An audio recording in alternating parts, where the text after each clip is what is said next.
नमस्कार। आज मैं फिर आपके सामने अपराध की एक और घटना लेकर आया हूँ। आज के अपराध की घटना हालिया है, हाल फिलहाल की है, अभी 3-4 रोज पहले की है। बात बिहार के मुजफ्फरपुर जिले की है। मुजफ्फरपुर जिले में थाना कंटी है।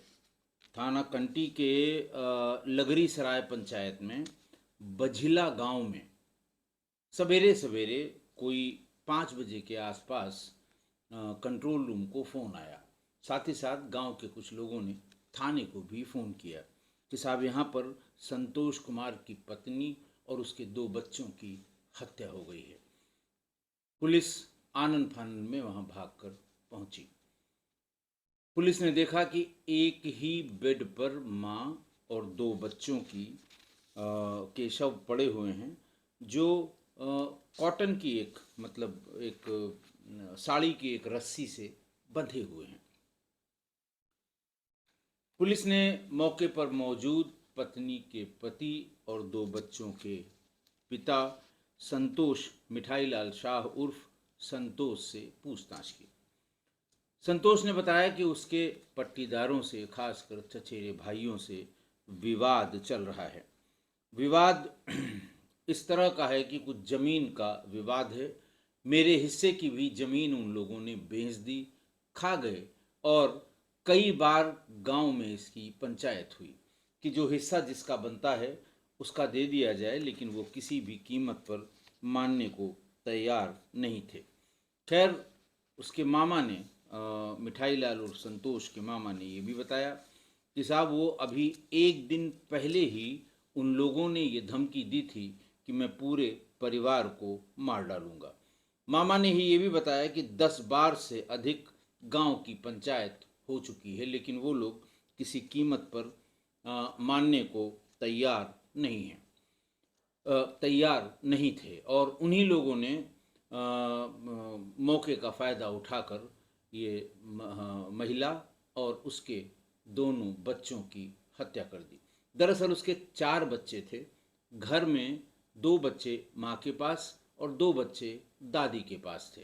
4 बच्चों में 2 लड़कियाँ और 2 लड़के थे। मारे गए दोनों बच्चे छोटे थे और मासूम थे, एक लड़का और एक लड़की थी। पुलिस ने पूछा तुम कहाँ थे, तो उन्होंने कहा साहब मैं गांव की ही एक शादी में गया हुआ था, वहाँ से अपने भाई के साथ, और रात में कोई 12 बजे के आसपास मेरी पत्नी से मेरी बात भी हुई थी, लेकिन सुबह 3 बजे उस शादी से जब लौट कर आया तो भीतर से दरवाज़ा बंद था। मैंने और मेरे भाई ने जब दरवाजे को तोड़ा, भीतर गए, तो बेड पर मेरी पत्नी और 2 बच्चों की लाश लहूलुहान पड़ी हुई थी, और उनके शरीर एक कपड़े से, एक साड़ी से बंधे हुए थे।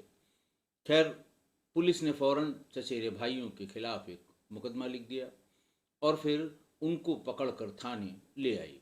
लेकिन जब डिटेल्ड इन्वेस्टिगेशन शुरू हुई तो उसमें ये इस बात के पक्के सबूत मिले कि घटना वाले दिन ये चचेरे भाई नहीं थे वहाँ पर, या इनका कोई लेना देना इस घटना से नहीं है। ये बात सही है कि ज़मीन का एक विवाद बहुत पुराना है इन लोगों का, लेकिन इस हत्या से इनमें से किसी का कोई लेना देना नहीं है।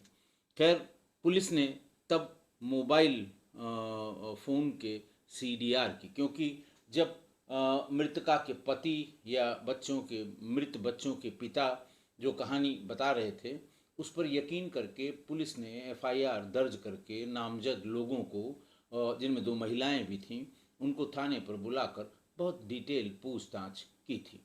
खैर, पुलिस ने जब तीनों लाशों को पोस्टमार्टम के लिए भेजा तो पोस्टमार्टम में तीनों पर स्ट्रेंगुलेशन और पहले जहर देना, यानी जो बॉडी थी उसके विसरा में पॉइजन भी आया और स्ट्रेंगुलेट करके मारा गया, ऐसा पोस्टमार्टम रिपोर्ट में इंगित किया गया।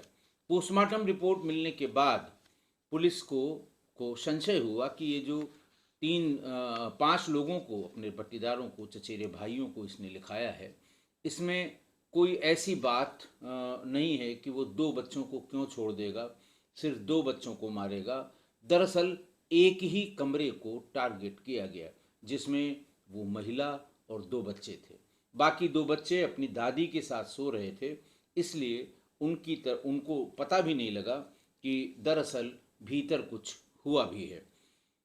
तो जब ये तय हो गया कि पहले इनको जहर दिया गया और फिर इनकी गला घोंट कर हत्या कर दी। हत्या करने में ही गला घोंटने में ही बच्चों के दोनों बच्चों में किसी एक के मुंह से खून भी निकला था जो बिस्तर पर पड़ा हुआ था।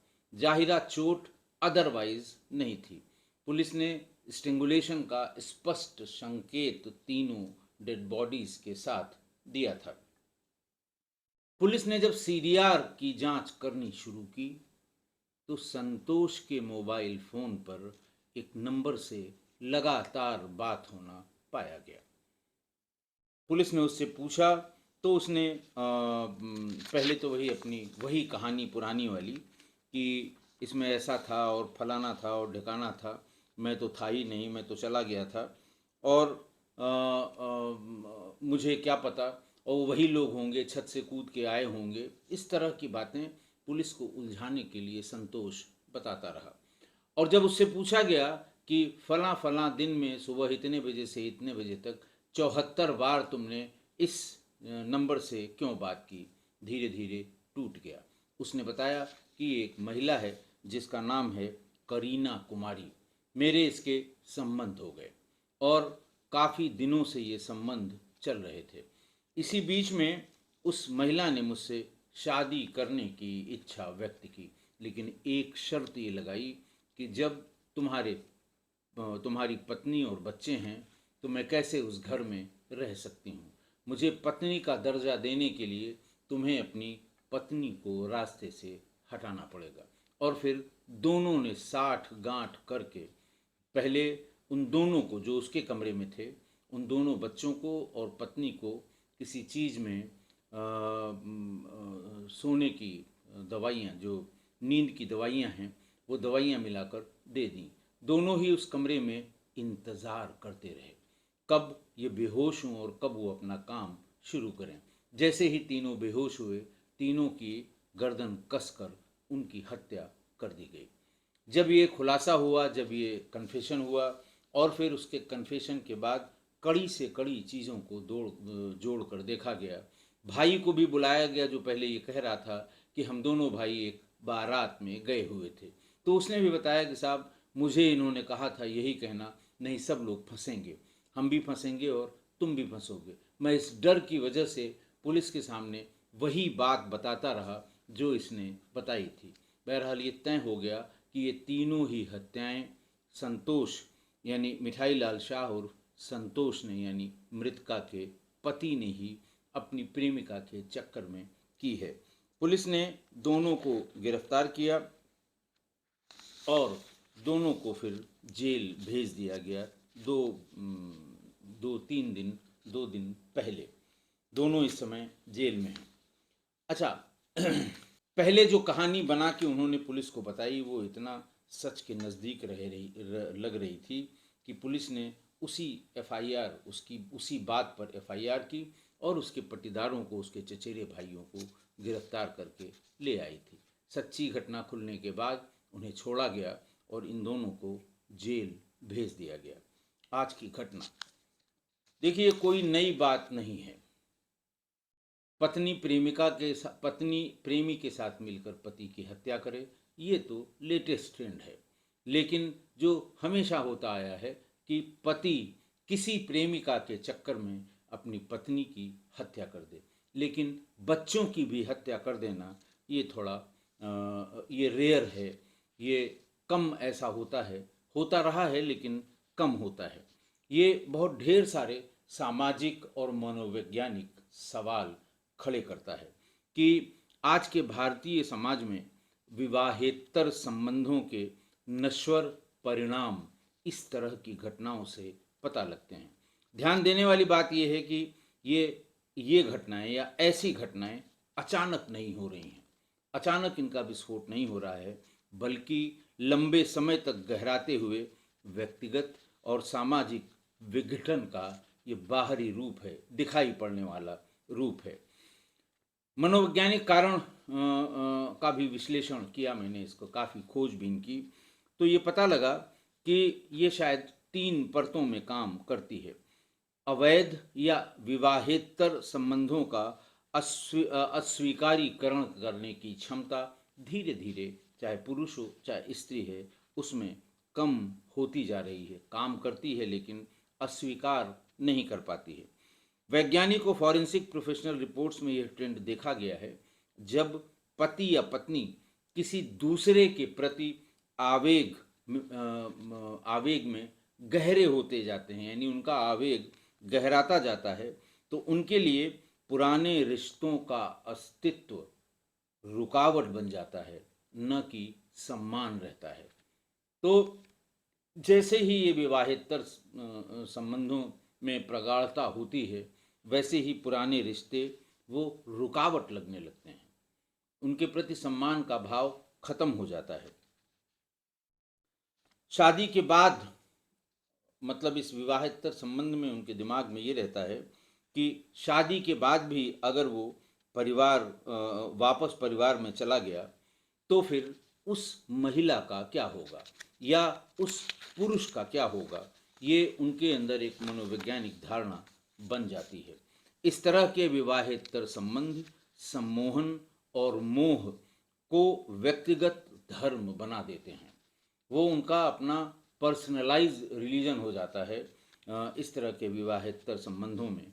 और पुराना जीवन, पत्नी, बच्चे, समाज, ये सब उनको बाधा लगने लगते हैं कि ये बाधा हैं हमारे जो नया जो हमारा जुड़ाव है उसके रास्ते में। कई अध्ययनों में देखा गया है कि ऐसे अपराध क्षणिक क्रोध से ज़्यादा योजनाबद्ध नियंत्रण क्षुधा, यानी डिज़ायर फॉर कंट्रोल से होते हैं। पति अपने अहम को ये बताने लगता है कि वो किसी और जीवन को बनाने और बर्बाद करने की शक्ति रखता है। बच्चों की हत्या इस धारणा को और गहरा करती है कि अगर मेरा डीएनए अब भी रहेगा तो वो, यानी उसकी प्रेमिका की दुनिया में विघटन लाएगा, प्रेमिका की दुनिया में या उसके प्रॉपर्टी में उसका हिस्सा होगा। तो समाज दो तरह की विचारधाराओं और विरोधाभास में चल रहा है। एक तरफ शरीर और भावनाओं के लिए खुलापन, सोशल मीडिया, ऑनलाइन रिश्ते, फ्री सेक्स जैसी विचारधाराएं, और दूसरी तरफ पुरानी पुरुष प्रधान परंपरा जो पत्नी और बच्चे पर अधिकार को आत्मसंपत्ति जैसा मानती है। ये दो विचारधाराएं हैं, एक साथ चल रही हैं, जिनसे इस तरह के विवाहेतर संबंधों के कारण होने वाले अपराध घटित हो रहे हैं। इस अंतराल में रिश्तों की नैतिकता घट जाती है और वही आदमी जो सामान्य रूप से अच्छा पिता या पति दिखता है, निजी दुनिया में अपने भावों को कानून और समाज से ऊपर रखने लगता है। मानसिक विकृति, सोच और पागलपन, चाहे आप इसको मानसिक विकृति सोचें, चाहे आप इसको गलत सोच समझें या उसको पागलपन कहें, लेकिन ये तीनों ही शब्द ऐसी विचारधारा को परिभाषित करते हैं। कुछ मामलों में चिकित्सीय रूप से विश्लेषण करते हुए ये माना गया है कि ऐसे अभियुक्तों में कई तरह के लक्षण होते हैं। पहला, अल्पकालिक रोमांटिक उन्माद, जिसे अंग्रेजी में हाइपर आइडियलाइजेशन कहते हैं, जब वे किसी नई महिला से जुड़ते हैं। अल्पकालिक रोमांटिक उन्माद यानी हाइपर आइडियलाइजेशन, जब कोई नई महिला से, पुरुष नई महिला से जुड़ता है। दूसरा, ऑब्जेक्टिफिकेशन, पत्नी और बच्चे भावनात्मक जिम्मेदारियां नहीं बल्कि रोड ब्लॉक हो जाते हैं जब हाइपर आइडियलाइजेशन होता है। तीसरा है क्षतिपूर्ति विहीनता, यानी लैक ऑफ इम्फेटिक रिमोर्स। बच्चों की उम्र और बेबसी उनके दिमाग में भावनात्मक इम्पैक्ट नहीं छोड़ती। ऐसे भावनात्मक इम्पैक्ट दिमाग पर पड़ना बंद हो जाता है, बल्कि ये एक टारगेट बन जाते हैं। बच्चों की उम्र और उनकी बेबसी वो उनका टारगेट बन जाते हैं। इसे मनोविज्ञान में यानी साइकोलॉजी में कॉग्निटिव डिस्टॉर्शन प्लस अफेक्टिव डिसइनहिबिशन का नाम दिया गया है। जो साइकोलॉजिस्ट इसको परिभाषित करते हैं वो इसे कहते हैं। बहुत से साहित्य में इस तरह की बातों के लिए भी तमाम परिभाषाएं दी गई हैं। फैज़ अहमद फैज़ ने कहा है कि तुम्हारे लिए मेरी जान खतरे में डाल देना, ये भी तो एक नया अंदाज़े मोहब्बत निकला। अपनी गज़लों में वो बार बार ये बताते हैं कि मोहब्बत अगर ज़िंदगी और नैतिकता को नष्ट करने लगे तो वो इंसानियत नहीं बल्कि विकृति है, वो डिस्टॉर्शन ऑफ माइंड है, डिस्टॉर्शन ऑफ थॉट्स है, वो कभी इंसानियत नहीं हो सकती है। इसी तरह से जयशंकर प्रसाद ने इसको बहुत अच्छी तरह से परिभाषित किया है। उनकी कृति है काम और नैतिकता। काम विकार और धर्म के बीच संघर्ष हमेशा उभरा है जयशंकर प्रसाद की रचनाओं में। जैसे वो एक जगह लिखते हैं कि काम वह जाल है जिसमें फंसकर आत्मा भी अपने आप को भूल जाए। ये बात अगर आप गहराई से सोचें बहुत बड़ी बात है। काम का अर्थ यहाँ सेक्स है कि काम वो जाल है जिसमें फंसकर आत्मा भी अपने आप को भूल जाए और धर्म का पंख लगाकर उस व्यक्ति को दूर तक उड़ा दे जो काम में लिप्त हो गया है, जो काम में फंस गया है, जो काम की विकृति में है। तो पत्नी और बच्चों की जान की तुलना मूल्य प्रेमिका की चाहत से भी कम हो जाती है।